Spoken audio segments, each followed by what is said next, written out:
Cher jury, cher journal, l'avenir est une probabilité infinie, sans certitude, un tunnel flou. L'avenir, ce sont nos erreurs apprises et passées. Toutes nos vies sont préparées pour créer de futurs passés.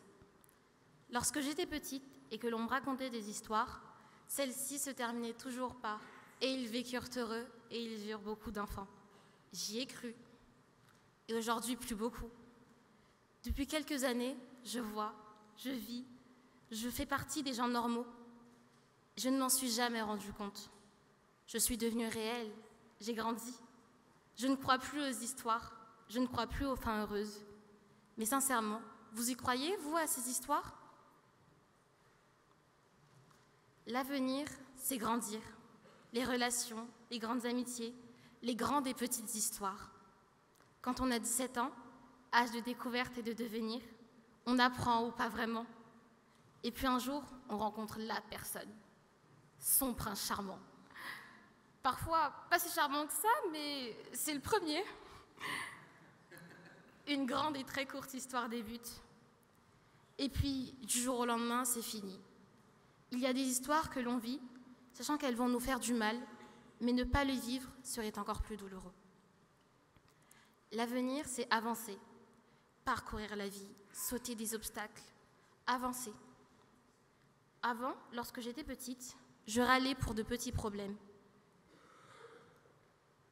Et aujourd'hui, ils sont plus grands, et j'ai peur qu'ils grandissent encore. Plus je grandis, et plus les problèmes aussi. Ma mère me disait que l'on commence par être un bulbe qui éclot, puis pousse, prend de la couleur et s'embellit. C'est le meilleur moment de la vie. Et on grandit. Et à la fin, on rejoint la terre, mère nature, comme une fleur.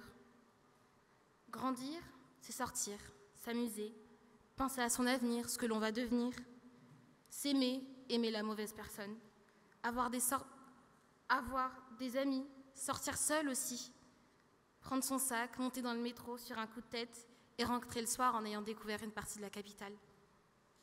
J'ai une grande amie que j'ai longtemps connue. Aujourd'hui, elle avance lentement.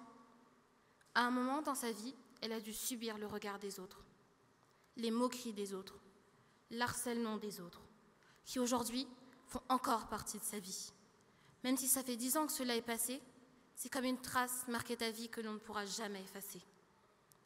Si je prends la parole aujourd'hui, c'est pour dénoncer ce qui se passe dans les écoles. Les autres, eux, ont oublié, mais les victimes, elles, jamais. Souvent, quand on est grand, tout devient trop lourd. Il y a beaucoup trop de choses, de problèmes face à soi. On a souvent cette image de personne insensible et forte. Pleurer n'est pas une faiblesse.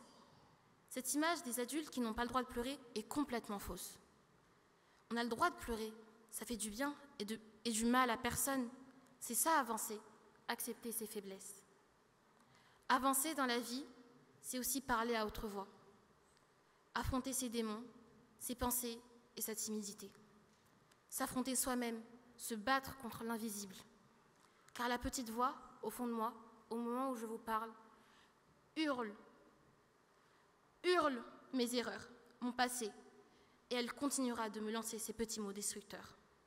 Et je continuerai de l'affronter.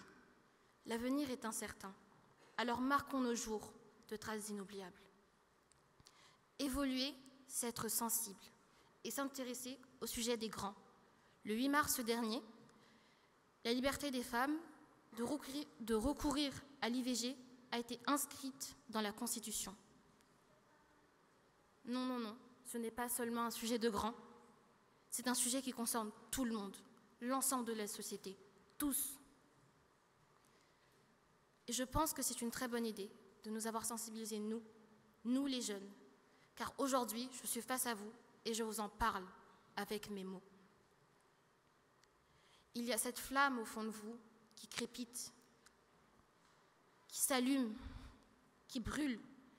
Elle s'éteindra un jour mais ne s'oubliera jamais. Le regret de ne pas avoir pu essayer, de ne pas avoir pu tenter vos idées, vos projets, de ne pas avoir pu échanger. Cette flamme, c'est vos rêves, ne l'éteignez jamais. Il y a 4 jours, j'avais écrit un texte où je parlais de mon passé. de mes pensées les plus profondes, de mes erreurs les plus marquantes, ma solitude et ma timidité. Et aujourd'hui, cher jury, cher public, je suis face à vous et je vous parle